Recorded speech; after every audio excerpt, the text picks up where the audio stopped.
Good evening, everybody. So let's wait for a couple of more minutes for people to join.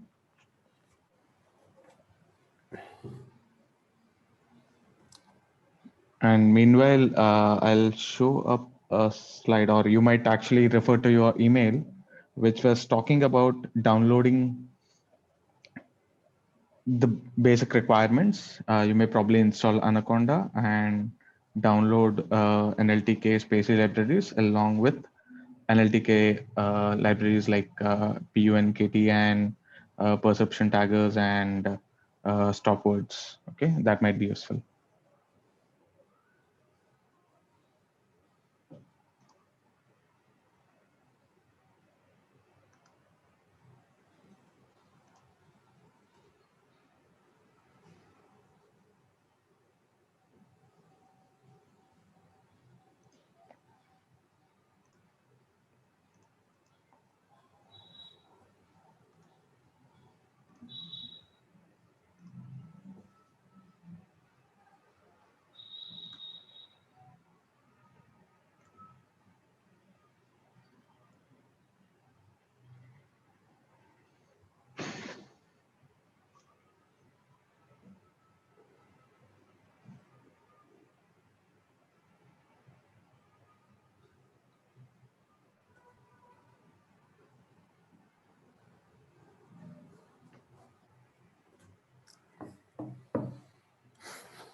Yes.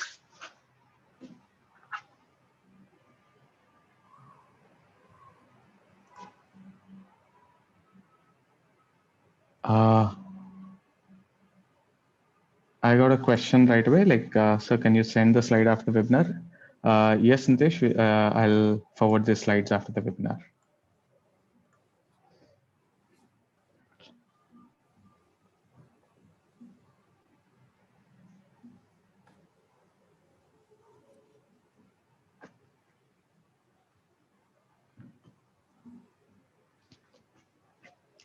All right.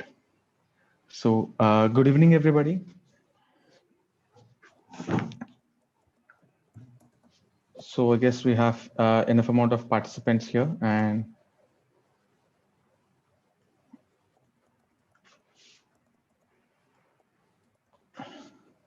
let's start today's topic. It's natural language processing, and we're gonna do a basic introductory session on natural language processing here. We'll do a very basic introductory session, and this is a hands-on session on natural language processing. So this will be, or this can be treated as your entry point in writing your code in Python for natural language processing. So I'll take you through various amount of concepts which are very much required for you to get into coding for about natural language processing. So who we are? We are. I'm working with PyTorch, and we are a software development company with 12 years of experience and 100 happy clients, and we have developed more than 130 projects for our 100 clients, and we have a lot of contributions over open source, and I mean, to be precise, like 6+ contributions on open source. Okay, so who am I? So I am Trilok, and I have been working on ML and all these technologies, various cool technologies for the past 7 years. And my recent projects are Microsoft, a garage bot for the Microsoft, and a robotic process automation tool where I developed an intelligent OCR technology for the RPA, or the robotic process automation tool, which captures or converts CAPTCHA into text. And I've been working on blockchain as well, and for which I have developed a reward-based allocation for Microsoft Research.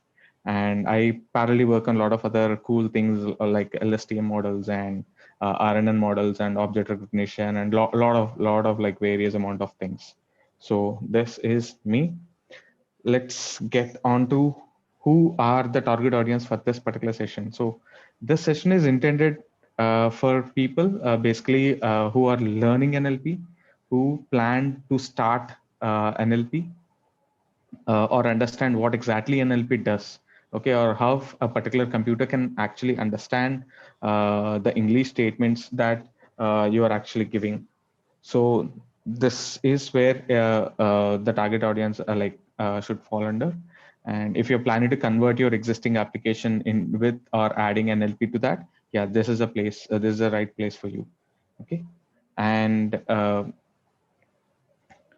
we use these tools like you should have Python already installed, or you should have installed Anaconda and Jupyter Notebook for executing the samples along with me here. And NLTK libraries and spatial libraries are to be installed. I hope you have got this email yesterday or today in the morning as a communication. I've sent all the code required to install NLTK and spatial libraries as well. Okay, so let's start with this particular statement. So you may treat this session as a continuation for the last webinar. If you haven't attended, it's okay.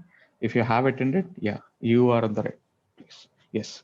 So there's a statement like this. Most of us are going somewhere we know. That doesn't mean we should know what to expect. Be careful, look out for each other. This is a fight of our lives and we are going to win. So whatever it takes, good luck. So what is this, or where is this statement? Any guesses? Any guesses about this particular statement?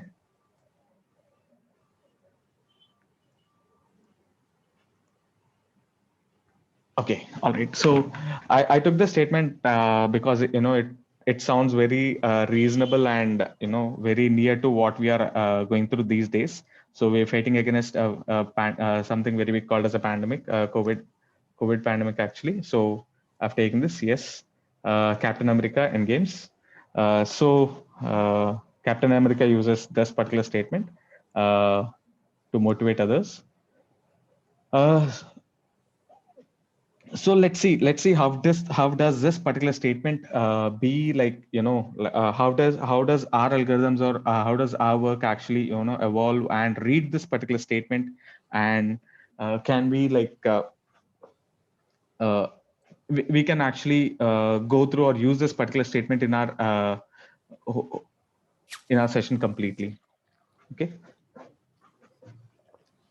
next. So agenda of this particular session is introduction to NLP. So I'll talk about what is NLP and how is NLP changing the industry, and text operations and regular expressions of this text data that you have. And we talk about a concept called tokenization. We talk about a concept called lemmatization and stemming. We talk about POS taggings and named entity recognitions. So these are concepts inside NLP to actually understand your English statements. So when I talk about this particular statement, so when we apply all this kind of techniques inside this, and we try to derive context out of this particular statement. Okay, so let's move ahead. Natural language processing. So I am talking to you right now and you can understand me. So there is some kind of power inside you to understand whatever I am talking. So now I replace you with a machine and make sure like the machine understands the same thing. Okay, whatever I am speaking right now, the machine tries to understand the same thing.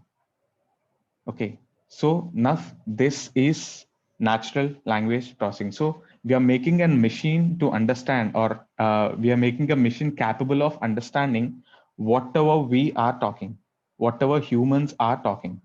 Okay, it's not just interpreting, it's like understanding completely end to end. Okay, whatever, it should be logical and contextual. Okay, the statements that you're making will be logical for the machine, will be contextual for the machine. For example, I talk about, I have spoken about this particular statement from Endgames. Okay, now you understood, like whenever I gave the statement, since you have watched the movie, you have understood like this statement is from Endgames, and this statement was made by a character called Captain America. Now, when you talk about, when you give the same statement to a machine, will it understand that? Okay, will it understand in what scenario or in what context this statement was uttered by Captain America? Okay, when did Captain America use this actually? Okay, so all this understanding, if a computer can understand it, then you have implemented algorithm in a very precise manner. Okay, so NLP draws its discipline from including computer science and computational linguistics in pursuit of fill the gap between human communication and computer understanding. And your input can be a voice or text. So if a machine is capable of understanding whatever a human reads, okay, that is called as natural language processing, as in a simple way. Okay, and to achieve that we need to follow some set of rules, or you need to follow some basic guidelines, and make your algorithm understand what you are actually speaking, and you need to create a corpus and lot of things. So we will see the basics of this particular process here. We will see the basics of this particular process. May not be the complete process, but we will see the basics. What are the building blocks of that particular process we're going to see here right now. Next, prerequisites. You need to run an Anaconda as an administrator to install these tools basically. So they are to be configured or aligned along with your Anaconda. So please run it as administrator. Don't forget that. And SpaCy library, you need to include the SpaCy library, which is this library is an English language pack basically. So this actually installs English language on your machine. And later you have NLTK, and NLTK download. This will take some time, where this will install all the libraries that are required for you to run NLTK. Okay, the end-to-end libraries. So I hope these are already installed with you, and let me go ahead. And we will see some textual operations. What are these textual operations, and how do we run them? So I'm switching back to my IDE. I'm switching back to my IDE. This is Jupyter Notebook. I have instantiated this Jupyter Notebook from my Anaconda prompts. Okay, and this Jupyter Notebook is running right now. You may use Anaconda Navigator as well to do this, but in order to start it as an administrator, I've used command prompt to start this. I've started my Anaconda command prompt in administrator mode, which is like very, very necessary for you to start it. And regarding the agenda, I have imported some libraries here so that I need not bother back importing libraries and all every time. So I've imported a couple of libraries which are very much necessary. NLTK, Spacy, and R stands for regular expressions. So let me run this. Done. And in this IDE, this is the place where you write the code. You have input statements. You have many other codes that you can write your code over here, and you can run using this particular run button. Okay, and Python is an interpreted language, so you can execute statement by statement and understand what is that statement doing, and if any errors were thrown, probably you can go back to that statement, edit back, and cover it up. So this is an interpreted language, and this IDE works very much well for us for our scenarios. And after that, we are downloading some analytical libraries which are important or required for our session today. So these are the three libraries that are more than enough. Okay, the PUNTK, PUNKT, and average perceptron tagger, and the stopwords. These three libraries are enough for running our code for today. And if you want to include every library that is possible, probably you can use this statement and download everything that is required for you. Okay, so I'm running this. They are already present in my system. So they're already present here. And later, I'm trying to link up the English language, which I had downloaded for Spacy. Okay, I've downloaded some Spacy library here. English language library, I'm trying to include it here for our operations. Okay, so this is all about the prerequisites that we have for this particular session today. Okay, so I'm going to use these kinds of libraries itself as my session continues. Any questions, anyone until now? There is a question here. Let me answer. Can you send? Yeah, I'll send the code and I'll send the PPT as well after this session. Any more questions? I would recommend people to use the Q&A section instead of chat. Yeah, all right, no questions. All right, so this is a basic print statement in Python. Okay, you can use a single quote or a double quote, and this is a basic print statement here. Let me run this, and it has printed natural language processing. Okay, it's a straight away print statement. Okay, now when you're talking about yes, you can use Mac as well. So when you're talking about processing some text, there can be a scenario that you're supposed to consider some characters or some words in the given sentence. Okay, you're supposed to consider some text or a part of the text, or you are supposed to or identify where exactly Mumbai is present or where exactly Hyderabad is present, or check whether Hyderabad is present in the text or not. Okay, there can be scenarios this way, or you can actually cross check a list of strings with a group of text. Okay, match any string kind of thing in a group of text, or match if there are any words present in or the list of words if they are present inside the text or not. So these kind of operations are like very common when you're trying to process the text. Okay, for natural language processing, if you're trying to process the text, or if you're trying to match some keywords kind of things and all. So in regards to that, we will understand something called as indexing and slicing. What does this indexing and slicing do or mean? So for example, I take this particular string called language. When I take this particular string called language, how do I actually read this particular, or read the contents inside this particular string, or read the characters inside this particular string is this way. So I run this. Yeah, now the language is actually assigned to this string here, and I read the first character, which is string of 0. So this is the index of this particular index of the character that I'm trying to read here. When I execute this, the output would be L. Okay, the output would be L. L is this first character here. L is the first character here.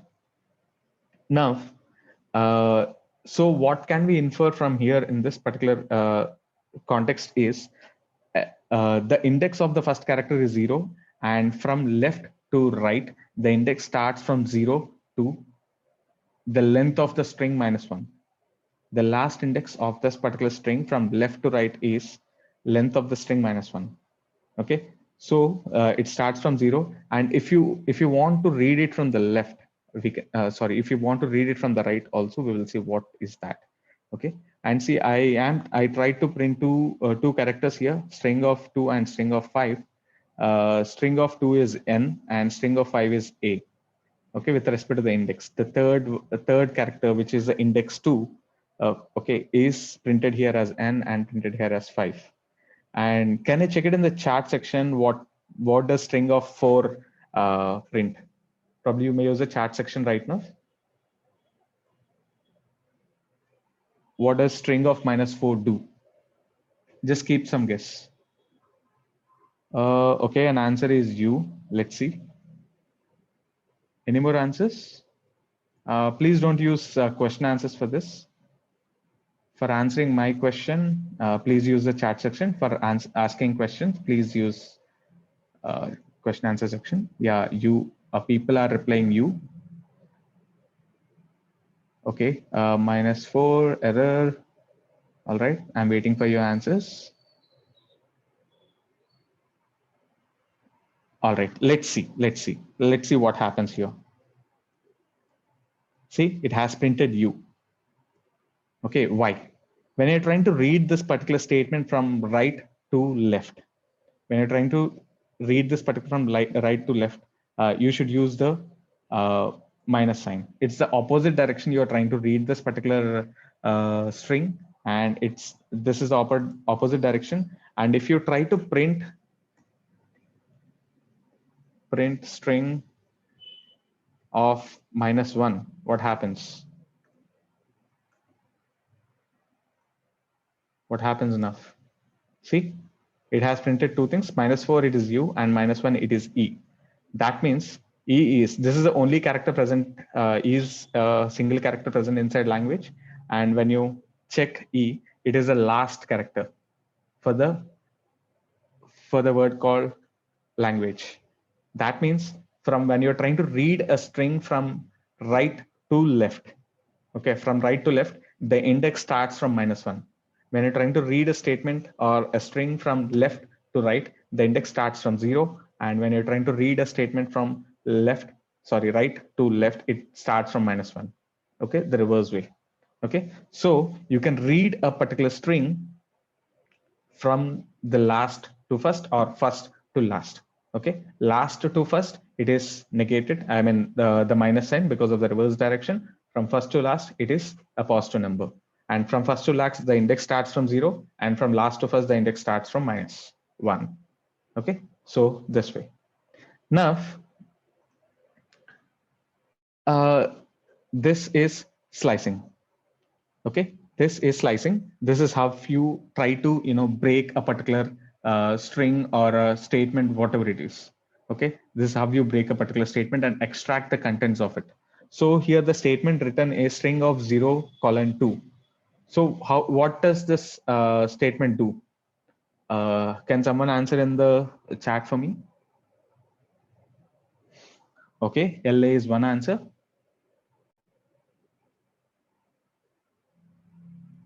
LA, okay, capital L and A, all right, LA.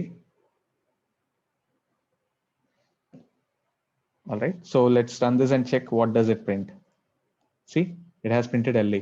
So it starts from 0. So you have asked for the index of 0, okay, and after that you have asked for index 2 until here. Index 2 is N, but it doesn't include. Okay, I have written here, it doesn't include the index basically.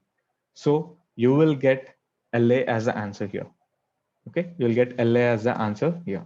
And there is another statement, print string of 1:4. So what does this give? 1:4 do for us? A and G. Okay, A and G. All right, superb. So I hope you are understanding how does this operation, string operations work. Yes, everybody is correct right now. And the answer is A and G. Okay, string colon 4. Okay, this gives A and G as an output. Okay, now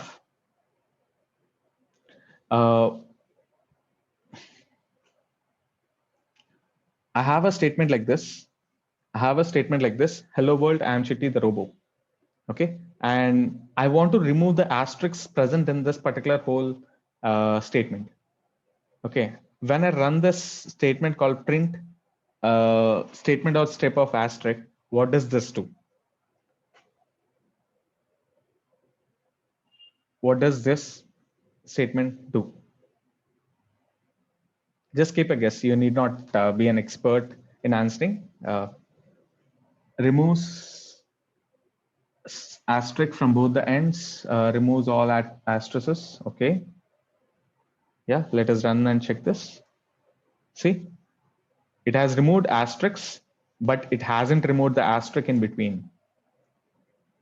Okay, it hasn't removed the asterisk in between. Basically, what happens here is this particular state, the strip function will actually trim both the ends. It will trim both the ends of this particular statement. Okay, it has trimmed until it has got alphabetical character, and at the end also it has trimmed the same way.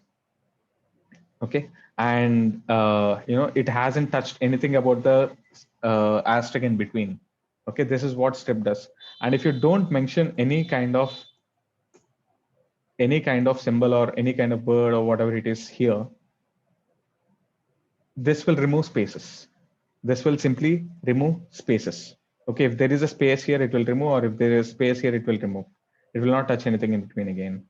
Okay, so this is gonna remove spaces if it doesn't carry, or if the strip function is not passed by any kind of parameter.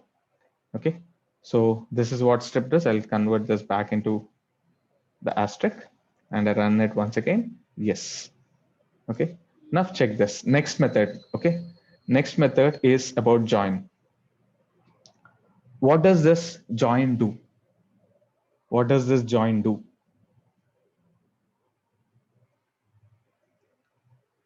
Join adds two strings.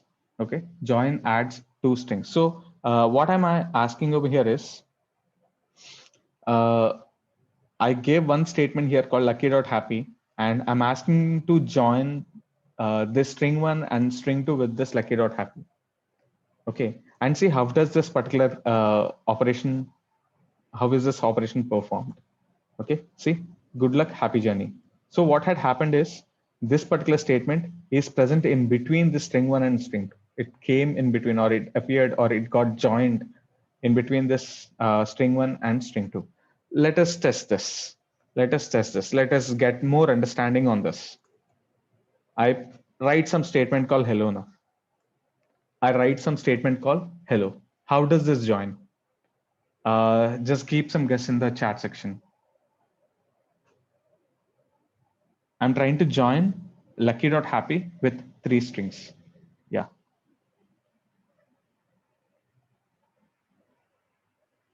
Now you may start guessing and, put that answer in the chat section.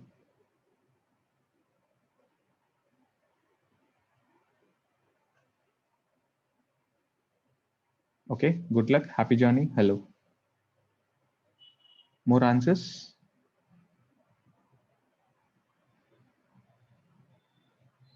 Okay. Maybe a warning. Okay. Let's see.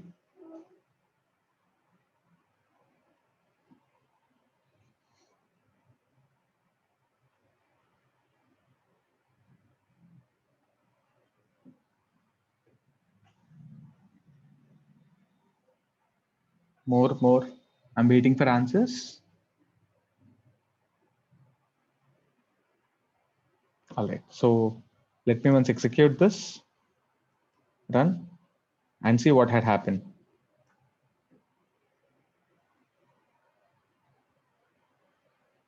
This luck.happy is placed between string one and string two, and it's again placed between string two and hello. Okay. So you're using this particular statement or the provided statement called lucky.happy to join or to place it over here and place it over here.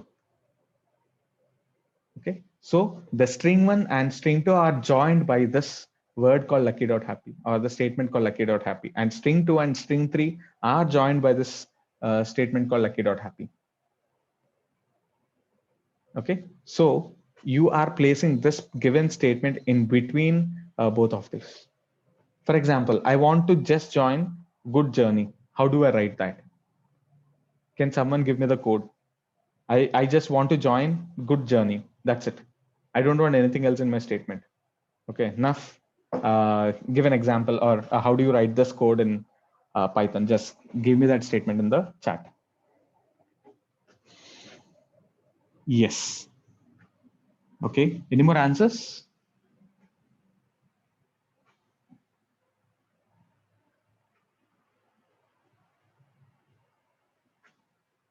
Any more answers? I'm waiting for answers, more answers. Okay. All right. So an answer I got over here is, a double quotes dot join string str. So this is the answer I got. Double quotes dot join. So str1 comma str2. This is one answer I got, and another answer that I got is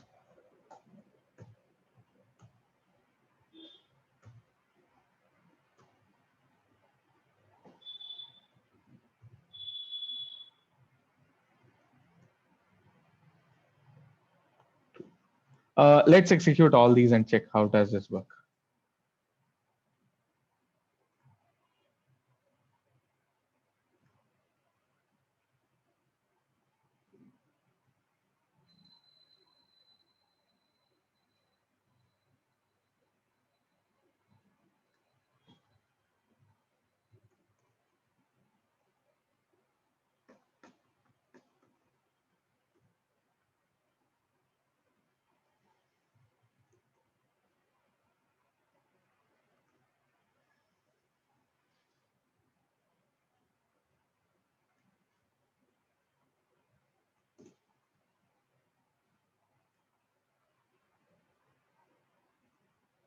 Check these two statements. One is good journey and the other is good space journey. Okay, these are the two answers that I got. So this is a way that you can join two strings. Okay, this is a way that you can join two strings. Okay, all right. So I have got some questions here. All right, these are the answers here. Good, good, nice. Give empty string in the space. Yeah, lucky, happy. All right. So please use the chat section to actually give me answers. And when you have questions, please post them in the question answer section. Yes. So let's go back to PPT. We have seen like all the demos that I've mentioned here. And one important thing is the regular expressions. Okay, these regular expressions are really, really important. Okay, very, very important when you are trying to do the text processing. Okay, in regular expressions,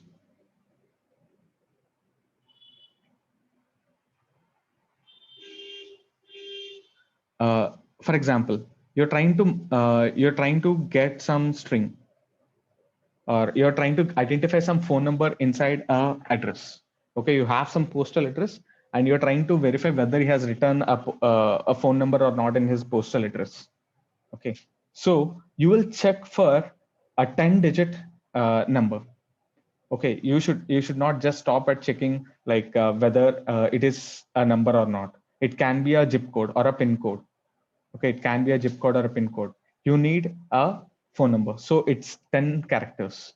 Okay, the phone number is present in 10 characters, so you may probably run this address over this regular expression. You can create a regular expression and run it over that. Okay, so then you can identify if it returns true, then you can actually tell like, yes, there is a match found. If you don't find that, yeah, no match found and no phone number is present. So the user should actually enter the phone number as well along with the address. And these are some common functions. Okay, match, search, find all, find iterable, and sub. Okay, so substring or find or check in an iterative way. Okay, if a match is found, also don't stop, just keep searching. And search and match, these are all like, you know, some common functions inside regular expressions. You can simply use it in this particular format, re.match. Okay, r is small letter. We have imported this re library, right? So using that, we can go with this re.match and start using this match function. Okay, pattern comma statement is the one. You need to write some pattern comma statement. Okay, this will actually get you a match or not. So true or false is the output of this. Okay, this way. And a character set, this is how you actually write your regular expressions. So I'm not going to go in detail about these regular expressions because it will simply take like 1 hour or 1.5 hour if I start talking about regular expressions. So I'm not going to go in depth, but I'll give you an overview of how a regular expression is formed and all. Okay, so character set, when you talk about this character set, you have some characters to be included. Okay, for example, you're trying to identify if some ABC is present inside a string or not. Okay, in your name, for example, Mohit. So if you want to find out whether ABC is present in this particular word called Mohit, you will use simply square bracket followed by ABC. Okay, so then it will match for try to match at least one character is present in the given string or not, and it will return true or false accordingly.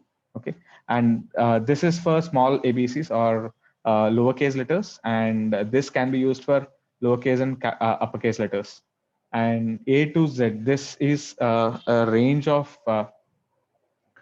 characters in lowercase. Okay, this is for the lowercase range, and this for the uppercase range. This is for both lowercase and uppercase range, and this is for numericals. Okay, and these character set can also be written using this particular formats. Okay, using this particular formats. Okay, so they are called meta sequences, and for digits you may probably go with /d. For if you don't want a digit inside it, okay, for example, you're giving your name, okay, in your name it should not contain any digits, so you can go with not digits, and you can use a meta character called /d. Okay, instead of writing this whole, you can simply replace it with /D, okay, or uppercase D. Similarly for your words also. Okay, or if you want to, if you're planning to get some special characters, read some special characters, so this way you are supposed to write. Okay, so you don't want anything in between this, so you can write simply, or you can mention simply /W, okay, or uppercase W. Okay, this way we have regular expressions. Okay, so I'll actually share a separate Jupyter notebook just only for regular expressions, and that Jupyter notebook clearly explains everything inside regular expressions. So, okay. So any questions right now? You may use the Q&A section for asking any questions now.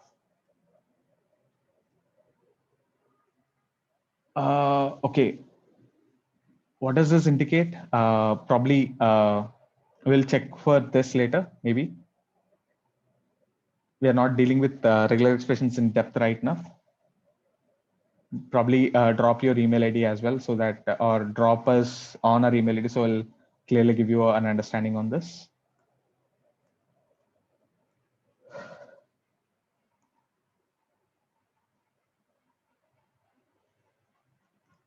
Any more questions apart from the regular expressions, because I haven't explained that in detail right now? All right. So let's get on to the next topic called tokenization. Let's get on to the next topic called tokenization. So whenever I give some statement, or let's go back to our old statement here. Whenever I try to give this particular statement to you, okay, I am asking you to actually, split this particular statement into words. Okay, split this particular statement into words. So can some of you mention a few words present in this particular statement? I'll be looking inside the chat. So can some of you mention some words present in this particular statement?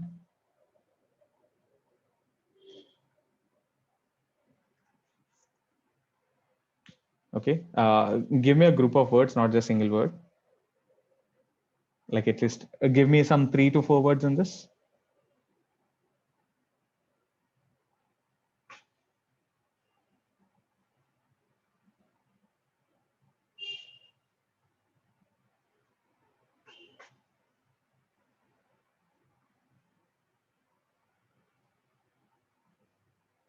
Fight lives, good luck.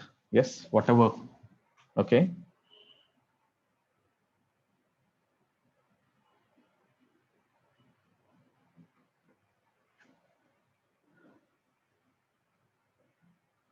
We fight lives, whatever it takes. So you're actually giving me statements. You're not giving me words here.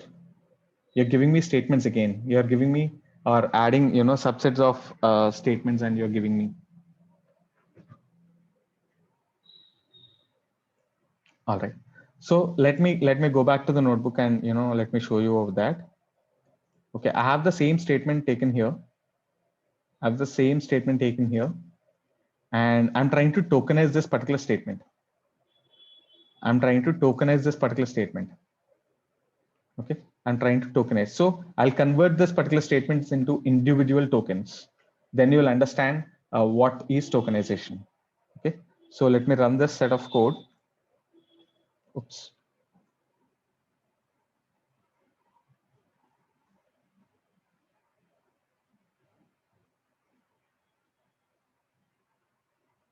Oh, sorry, this was not run. All right.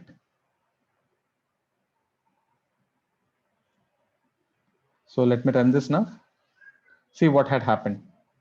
I tried to print all the tokens as text, and this is what I get. And if you observe this particular statement here, okay, so come here. We have a statement like this called we know, comma. We have a statement here called we know, comma, and if you observe here, we know. Okay, sorry, no, comma. No is a token and comma is a token. Okay, and if you observe this particular statement called doesn't, and check here.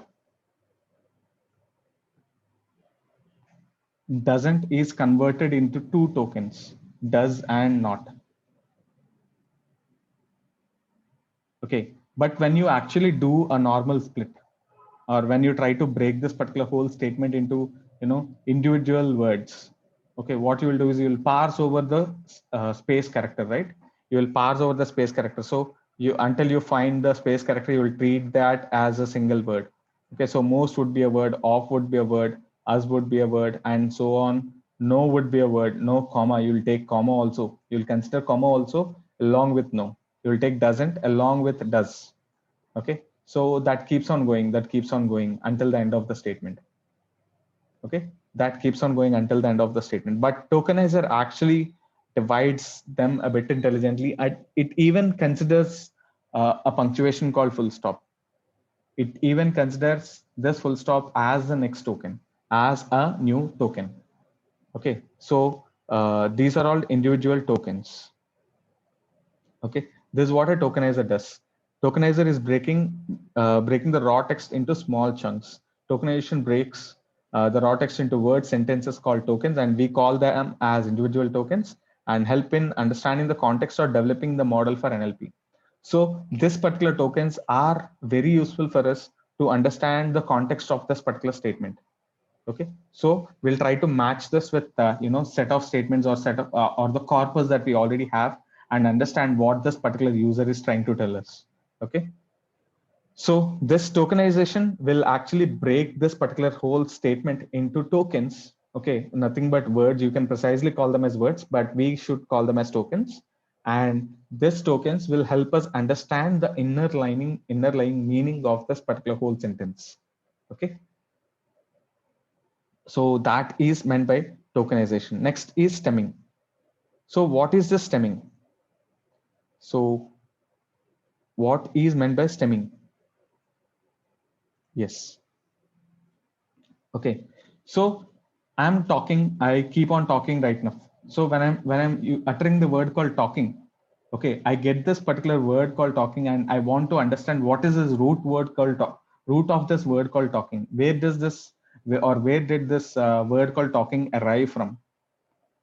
Okay, so when you try to drill down that, you will understand like, okay, talking is a continuous form of the word called talk. Okay, now what exactly the stemming does is the same. It tries to understand what is the root word of the given word. Okay, what is the root word of the given word? Okay, so in the screen, there is something mentioned called branched, branching, and branches. So for all these three things, okay, for all these three words called branched, branching, and branches, the root word is branch itself. Okay, the root word is branch itself. Okay, so we will use our NLTK library right now to understand how does the stemmer work.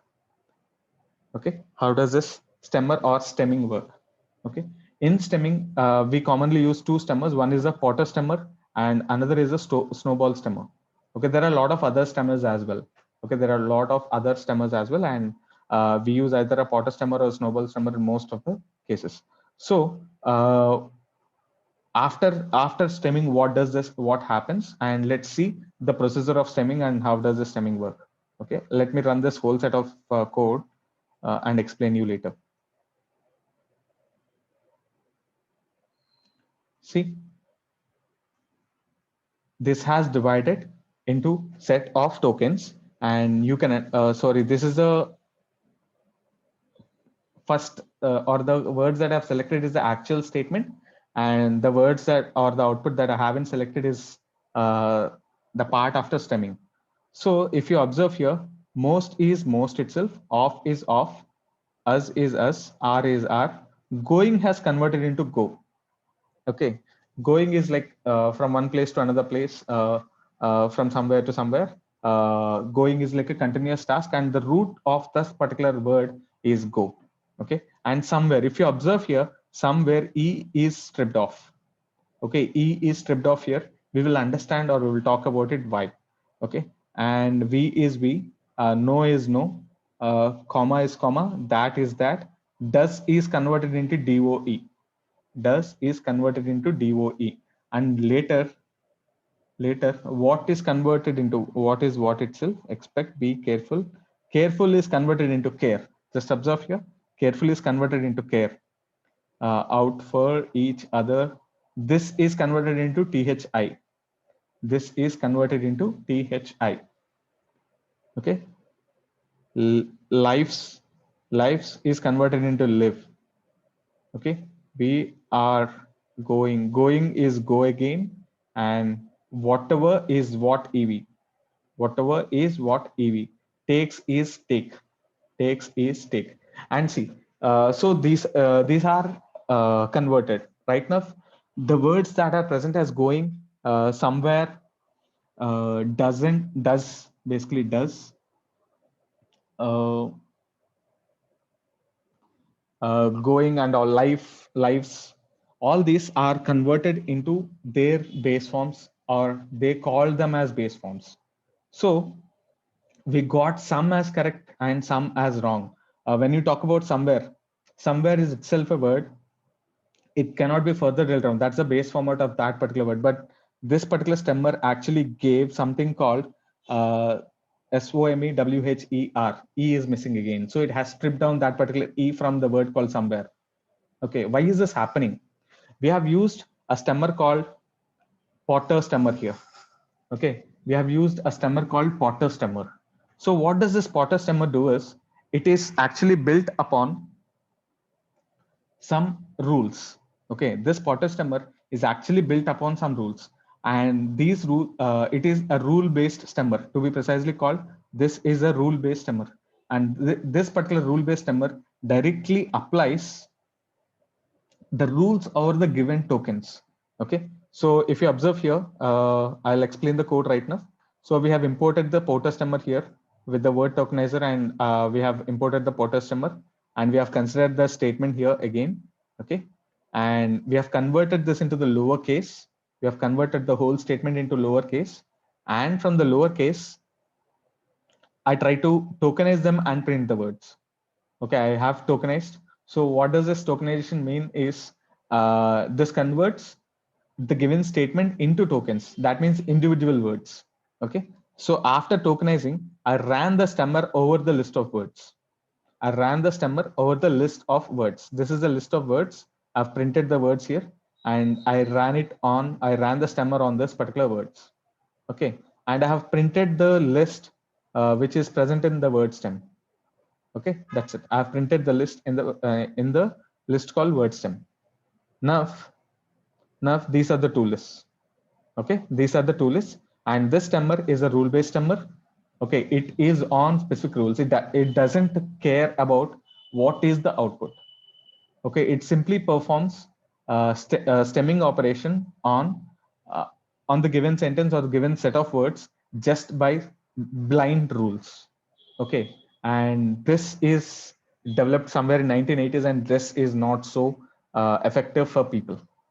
Okay, this has been considered as like not so effective. This comes into picture only for a very low instances, and this cannot be used throughout ever. Okay, so for that they started developing another stemmer called snowball stemmer.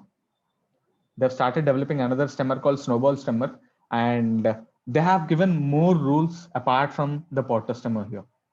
Okay, they have added more rules, so they made the library or the corpus big for snowball stemmer, and there are a lot of other stemmers as well. Okay, so And what happened in the snowball summer is they have given ability to read in a lot of languages, and these are the list of languages that they have given the ability. So if you can, if you have these many languages, you can simply use the snowball stemmer over there to actually stem or to convert or to identify the base form of a given word. Okay, so if you take this particular example, okay, I am considering this Spanish stemmer over here, and there is some word like this. Okay, Tribajando. It is called as Tribajando, and Tribaj is the stem word of this particular word called Tribajando. Tribajando means working, and this is work. Okay, this way you can, use any other languages as well. Okay, a lot of other languages as well, which are listed over here for snowball stemmer. And this is like an addition. This has got an addition. Snowball stemmer is an extension for the existing stemmer called Porter stemmer. Okay, so or the snowball stemmer can also be called as Porter 2 stemmer. Okay, or this is a second version of the Porter stemmer.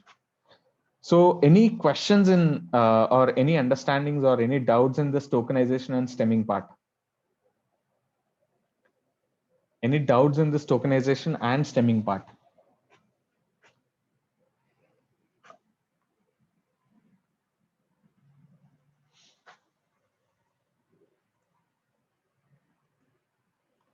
So don't understand the use of stemmer. Okay, so stemmer, when you try to convert it into the base form of the existing word. Okay, so working, you convert that into work. Now this work will give you the context of it, the meaning of it. Okay, that is the basic use of a stemmer. Okay, that is the basic use of a stemmer. So it tries to give the proper meaning of the word given over there.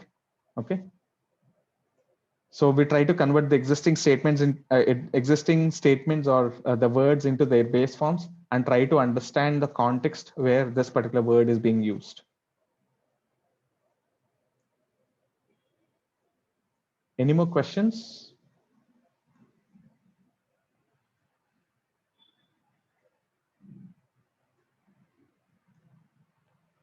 All right. So let's move on to the next part called lemmatization.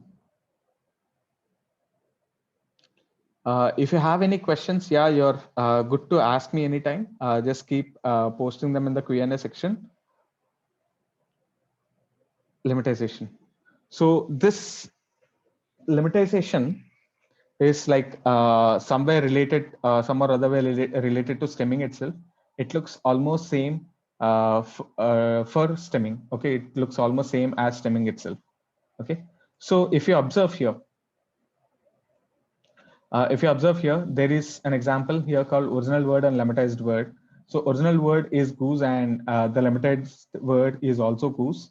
The original word is geese, and the lemmatized word is goose. So if you observe here, this is the singular form of goose, and this is the plural form of goose. And after lemmatization, this has been converted into goose. Okay, so this can be done with stemmers as well.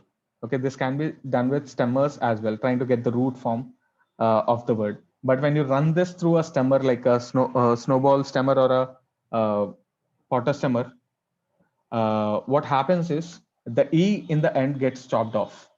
Okay, so when you run this snowball stem, the Porter stemmer or the snowball stemmer on goose, it will be like GOOS. The stemmed word would be GOOS, and for this it is GEES. E will be chopped off, as simple.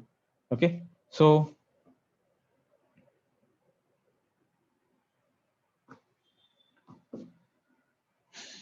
when you talk it or take it through the lemmatization, okay, it actually gets the correct form of this particular word. Or lemmatization, you can talk it like the mature form of your stemming. Okay, it's like more mature form of your stemming. Okay, let's see a sample on lemmatization as well. So I have the statement again. I got back to the same statement that we were talking about, loading this particular statement and running it through a lemmatizer. See what happened here. I try to print three things. One is the text that I have considered, and POS. Let's talk about this POS and lemma of that particular word. In tokenization, what you have done is you are talking about tokens. You have a statement and exact replica. You try to break that particular statement into the exact replica without doing any other operations. You call that as token. But here in lemmatization, we call that as lemma. Lemma is the base form of that particular word. Okay, lemma is nothing but the base form of that particular word. For example, see, most of us pronoun are going. Going is converted into go. Going is converted into go here. And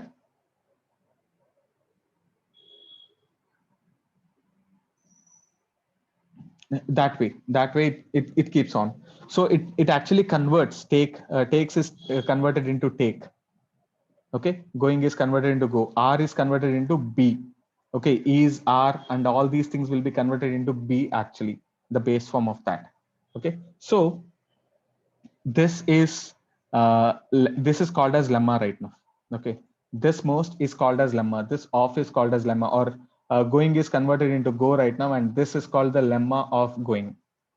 Okay, and if you observe here, there is something called verb, there is something called PRON, there is something called verb, PUNCT, DET, all that. So these are parts of speech of this particular words present over here.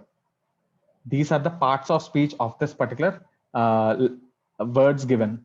Okay, or the lemma states. Okay, so most is an adjective, us is a pronoun here, and are is an auxiliary verb, and going is a verb here. We is a pronoun, no is a verb, comma is a punctuation. It has identified comma as a punctuation. Okay, that is a determinant and keeps on going. It keeps on going. Okay, these are the parts of speech of this. So a lemmatizer will give you a lot of things, and among them we have got the text, original text here, the parts of speech of this particular word, and lemma value. Okay, or the lemma of the given word. Okay, so all these are like very crucial for us to understand the context of the statement. Okay, to actually understand the context of this particular statement. And this lemmatizer actually uses the dictionaries. Okay, so when you try to run this lemmatizer, actually, so it tries to get the base word from the dictionary here. It doesn't do a rule based mechanism. It doesn't go with a rule based mechanism. It goes with it actually goes with the dictionary. Okay, it will consider the English language. So we have actually mentioned here called load-en, right? So this load-en is actually loading this particular statement in English language, and this will run over the dictionary and try to identify the base form. So when you consider a stemmer, any kind of stemmer, they run through rules. They run through some set of rules, okay, which might not be common for every scenario, or which cannot be applied for every scenario. There can be some corner cases. You can't run the stemmers on corner cases, but in a lemmatizer, this lemmatizer runs over a dictionary. This lemmatizer runs over a dictionary. So you can trust this lemmatizer most of the cases, not every case also, in most of the cases. And one thing that I don't guarantee again here is you might not get the same, I mean, parts of speech every time you try to use a lemmatizer. All parts of speech you have over here need not be correct for that particular context. Need not be correct for that particular context. And reiterating again, all the parts of speech that you get over here need not be correct for the given context. Okay, I'll let you know why. Okay, and let us actually run through these differences. A stemmer can operate on a single word without knowledge of the context. Okay, so here the context comes later, we get the word. Okay, in stemmer, the context comes after we get the word. Okay, and therefore cannot discriminate between words which have different meanings depending upon parts of speech. Okay, so you cannot trust this particular stemmer every time, as simple as that. Okay, and while converting any word to the root or a base word, Stemming can create non-existent work, but lemmatization creates actual dictionary words. So in the above example, we might have seen something called this statement, some WHER. Okay, if you go and search for this exact word, probably you might not find it in the dictionary. Okay, you might not find this in the dictionary. So stemmers are creating non-existing words in the dictionaries, but lemmatizers do not do that because that refers to a dictionary while creating the base form of the words. And stemmers are typically easier to implement than lemmatizers. Yes, lemmatizers are a bit difficult to implement. Okay, that's why very small kind of approaches use stemmers actually. Okay, stemmers run faster than lemmatizers because they are just rules. Okay, stemmers are just rules, but limitizer works over a huge corpus of dictionary. Okay, the accuracy of stemming is less than lemmatization, obviously. Okay, stemming is something like if-else conditions. If you understand if-else conditions, that is what stemming does. But when you talk about lemmatization, it's actually a program running over a dictionary.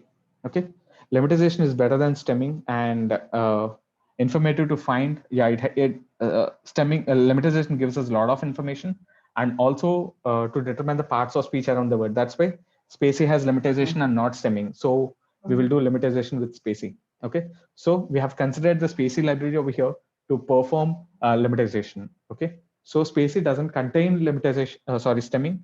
Spacy contains only lemmatization. For this reason, stemming is not so accurate. Stemming doesn't give more amount of information about that particular statements. Okay, stemming gives only a very brief intro, not a detailed introduction about that particular statement. Whereas lemmatization gives us more introduction, more concepts about that particular statement. Okay, any questions? Stemma/lemmatization only changes the web, right? Then why whatever is changed to whatever? See, it's not just verb. Akshata, it's not about verb changing into the base form. It can be plural to singular as well. It can be plural into singular. It can be anything. It tries to identify the base form of that. Okay.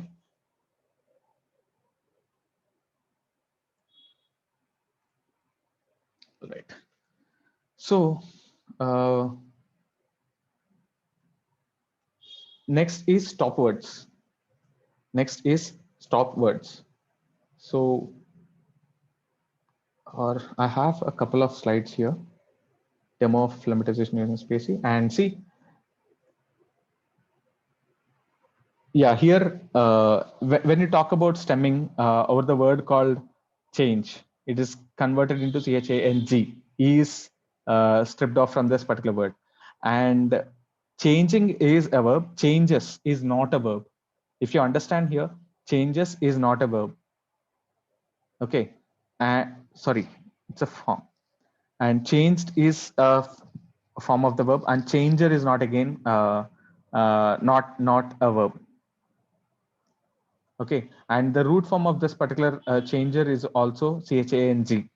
Okay, when you use a stemmer, but when you use lemmatization, okay, so all these forms, all these words get converted into change. All these words get converted into change. Okay, because this is the root form, root word exactly. Okay, and this is a rule based one, and this is lemmatization is a dictionary based one. Okay, so let's deal with the stop words. So what are the stop words and what happens inside? Why are the stop words necessary for us? Okay, so basically what happens is we have some statement, or we have the existing statement from which was used by Captain America in the end games. So in that, to understand that, there are a lot of other words that come in between which are not really necessary for me to uh, use while trying to derive the meaning or context of that particular statement.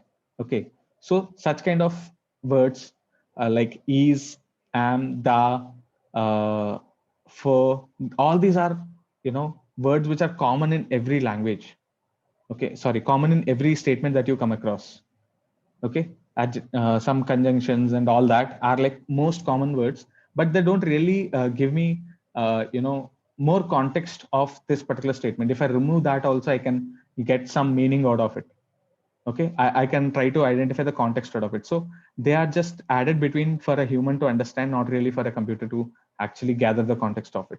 Okay, so those words are stop words. They are like the most common words in the particular language. Okay, so there is an example here. When you talk about Geeks for Geeks, a computer science portal for geeks, and when you try to remove this stop words from this, okay, it is Geek for Geeks. Yes, this is not a common word, and A is a common word, so it was removed. And computer science is not so common. Computer science portal, these are not so common, so they were stayed back. And for is a common word, removed, and geeks again is not a common word. Can listening be exhausting? Okay, listening and exhausting are non-common words. Okay, so stop words are can and be over here, which were removed. Okay, and I like reading, so I read. So I and I is are the two words. Sorry, I and so. These are the three words present in this particular statement. I like reading. So removing the stop words is like removing the words that need not be necessary for you to understand the context. Okay, like reading, read. So this is the word which will be considered for further processing. Okay, so when you were given with a set of words or set of statements and you are trying to identify the context out of it, first you need to reduce your burden. Okay, first you need to reduce your burden, and from there you need to process it. So reducing the burden is removing some words from it which are not really adding much value over there. We remove the stop words. I'll let you know like end of the statement, end of the why is this necessary? Why is this removing stop words necessary? Okay. So demo for stop words. Let's go back to our code and see. Stop words. There is no particular set that, okay, this is a confined set of stop words. You can't tell like, okay, these are the only stop words present in English, or these are the only stop words present in French, or some other language. Okay, so stop words depends upon the corpus of words that you're taking or the libraries that you're taking. SpaCy might have a different set of stop words and NLTK might have different set of stop words. Now I'm considering the stop words from NLTK library over here. Okay, so I run this statement here. I run this statement and I'll get a list of stop words that are available in this particular NLTK library. Okay, these are some of the stop words that NLTK considers and removes them basically, and removes them. Okay, and if you go, if I try to execute this, I'll explain this code in a while.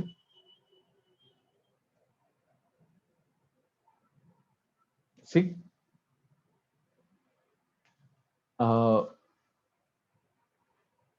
word tokens and filtered tokens. This is the exact statement, and this is the filtered statement. The unselected output is the filtered statement. The selected output is whatever we gave it as an input. Okay, we have printed two things. One is the word tokens and filtered tokens. Okay, so when you consider this and uh, try to examine with the existing or the given statement, you understand like most is retained, off is removed. Off is removed, and after off we have us. R is also removed. Going is going itself. Somewhere is somewhere itself. V is removed. No is present. Comma is present. That is removed. Does is also removed. That is removed. Does is also removed. Not is not removed. Mean, no, and so on and so on. Okay, so you find like a lot of words missing right now after we have the filtered statement.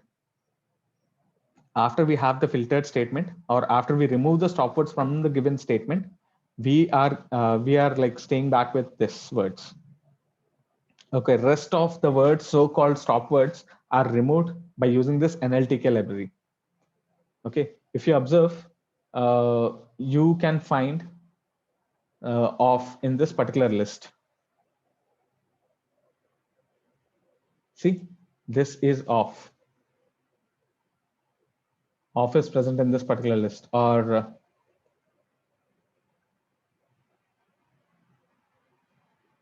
R is also not present in the output for us. So you will have R somewhere here. R is here. Okay, so it simply runs over this particular stop words and removes the stop words from the sentence and gives us. Okay, now understand or let's see or let's go into the code. Okay, I've taken a tokenizer again. I've taken a tokenizer and said, got the statement. This is a sentence that I'm trying to take, and I'm trying to get the set of stop words in English. Okay, set of is like, unique set, like the characters inside it doesn't repeat, or the words inside it doesn't repeat. Okay, so we'll have like the count of each word present in this particular thing is one only, as simple as that. And word tokens is equals tokenize of example sentence. So I'm trying to tokenize this particular statement first. That means I'm trying to convert this particular statement into individual tokens.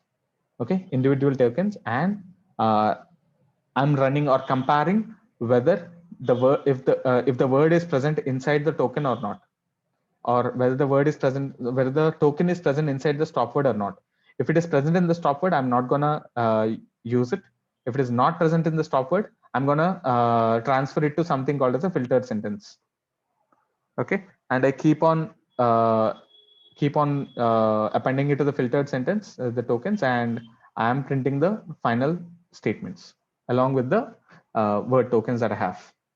Okay, now what happened is I'm trying to check whether the stop words are present in my statement or not. If they are present, I'm trying to remove them and retain the other part of the sentence. Okay, simply just remove the stop words like these. Okay, just remove the stop words like this and just gather the whole context. Okay, so that is called, that is the concept of stop words. So any questions in this? Any questions in this stop words?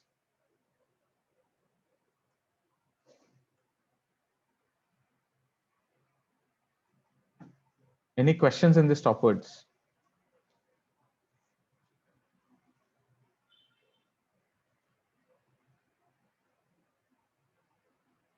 Okay, keep asking me questions if you have. I'll just proceed on to the next concept, POS tagging. So we were talking about parts of speech when we were talking about lemmatization. Okay, this is also the same thing. Okay, parts of speech tagging is like identifying the parts of speech of a particular word. Okay, particular word in this particular statement. For example, there is a statement like this. Okay, the highlighted one. There is a statement like this: give me your answer. Okay, here answer is a noun. I'm like asking you, okay, just tell me what your answer is.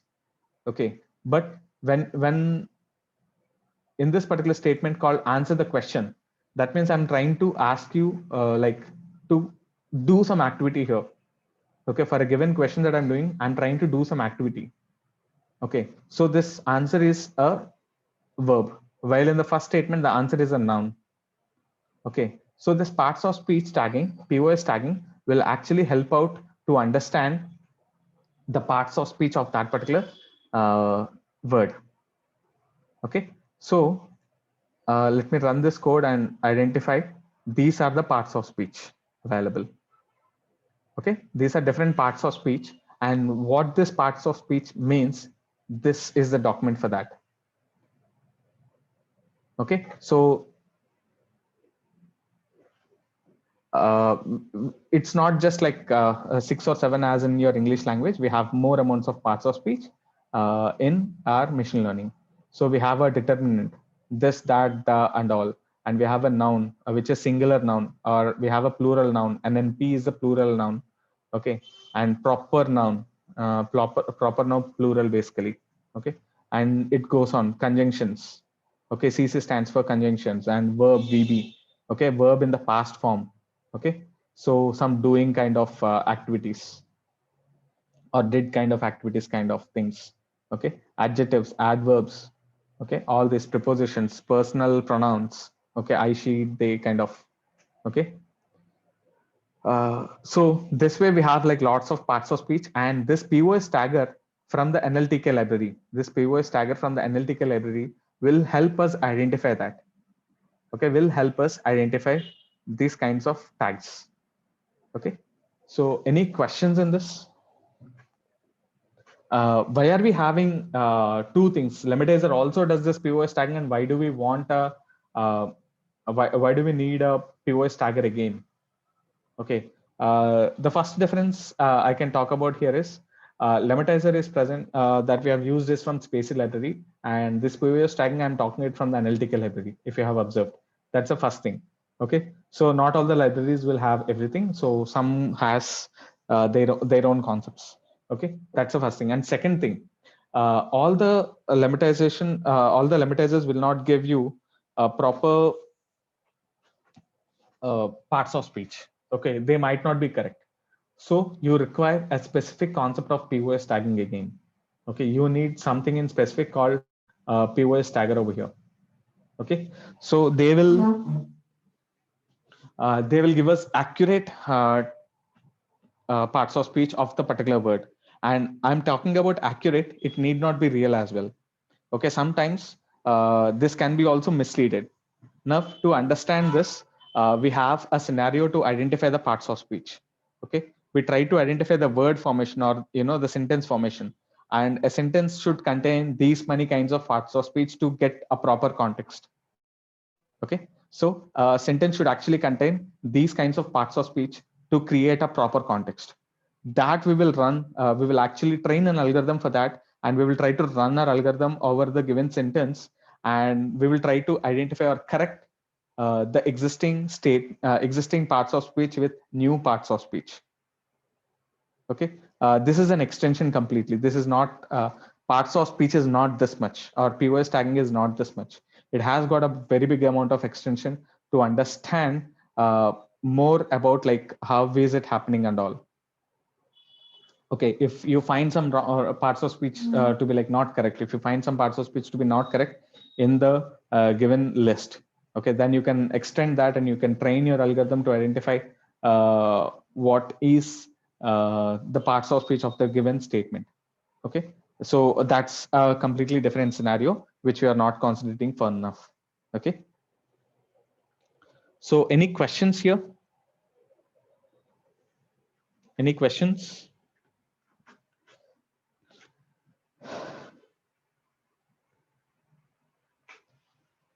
All right.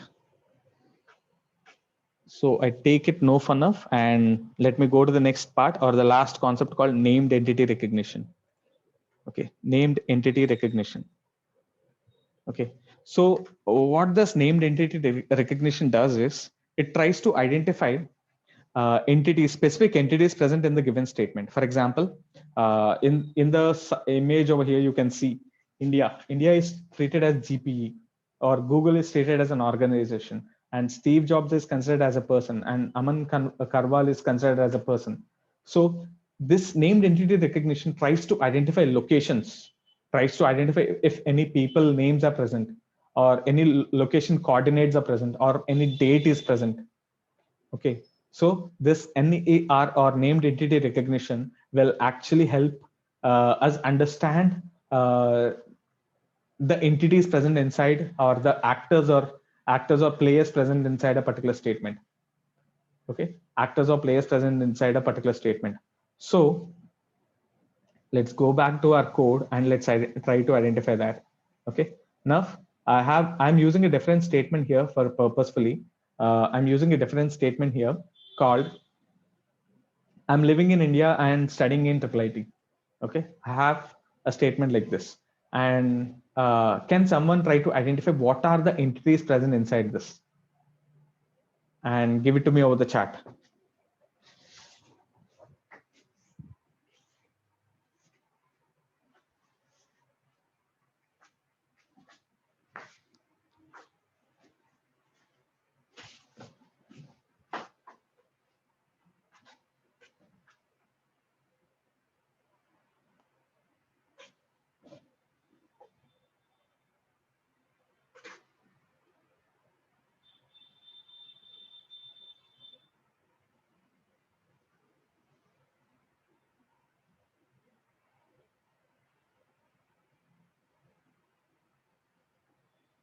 Okay, India, IIT, IIIT. Yes, nice answers. Yeah, so there are entities over here. When I run this particular statement, I get one entity called India only. Okay, here AAA is not registered probably.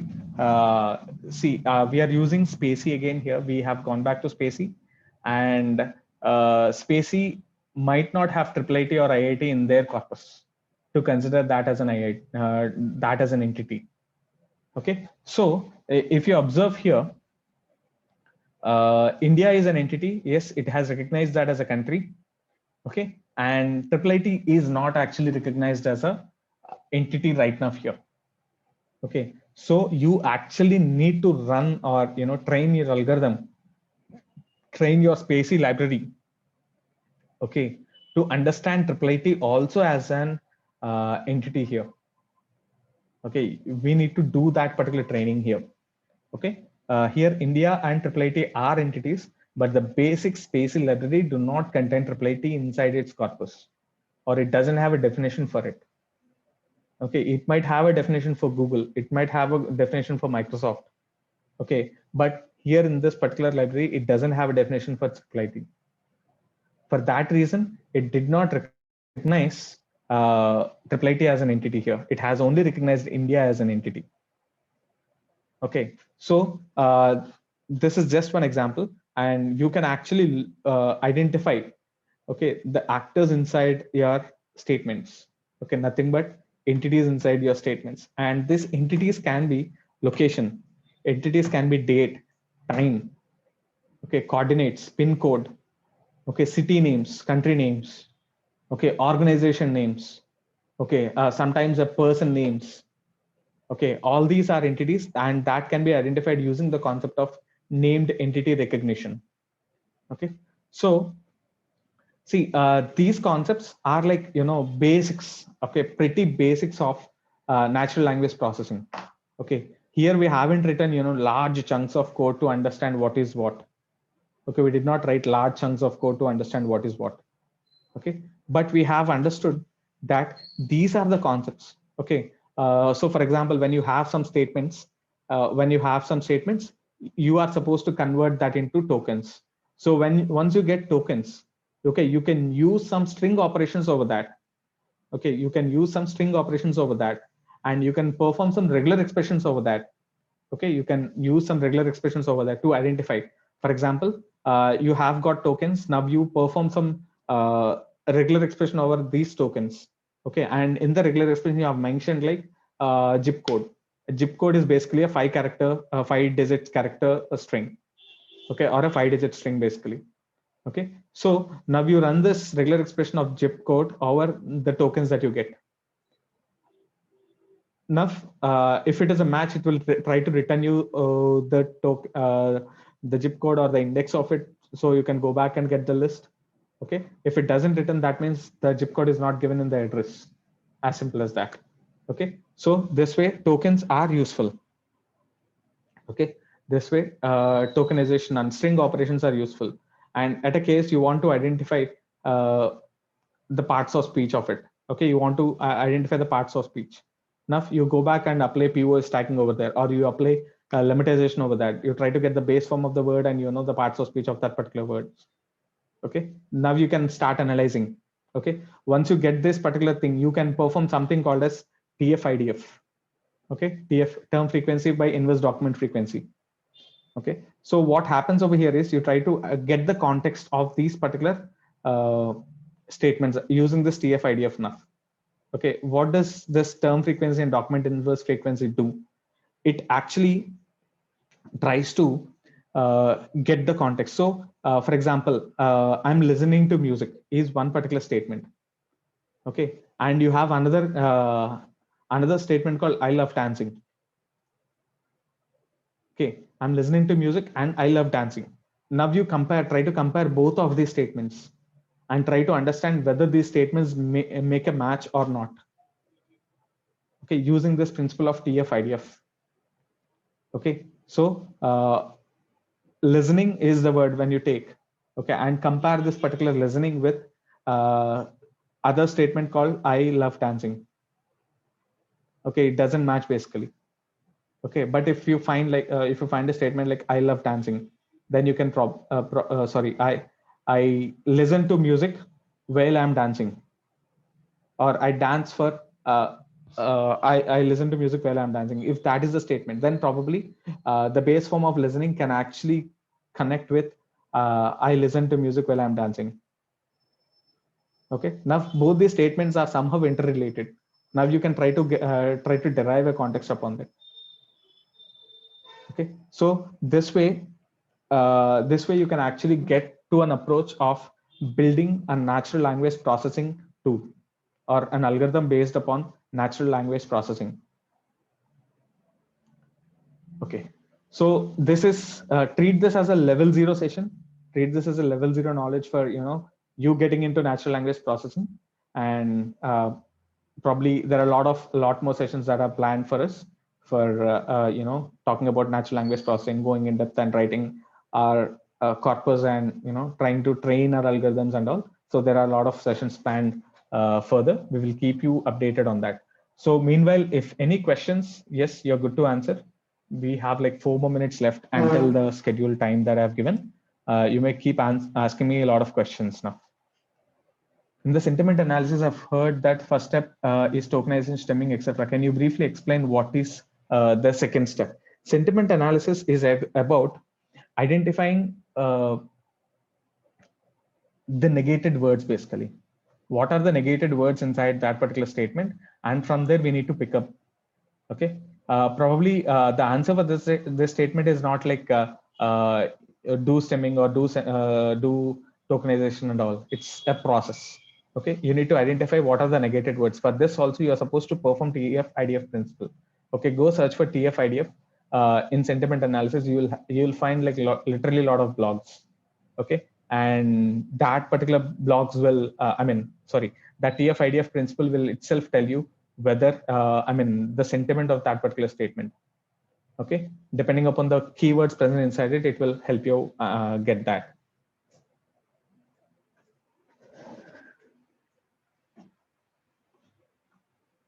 Yes. Any more questions?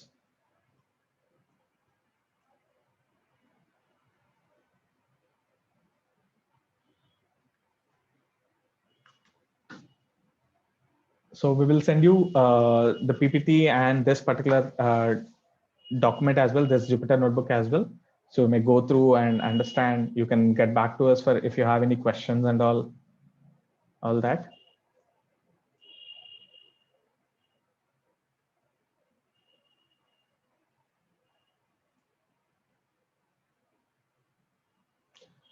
Can you please mention any course that includes NLP from basics to advanced? Yeah, you can actually go to Udemy. You have a lot of courses. You can go to Coursera. You have a lot of courses courses over there in Udemy or Coursera. They are like very, very good actually. So I recommend them if you plan to go from basics to advanced.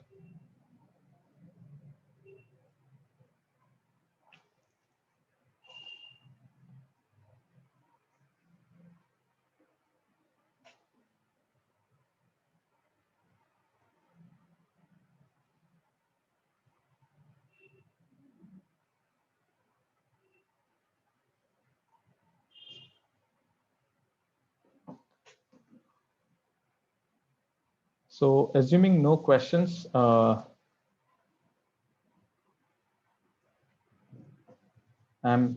chatting out the email ID. If you have any questions, probably you may reach out to this particular email ID, savvy@bytest.com, and stay here.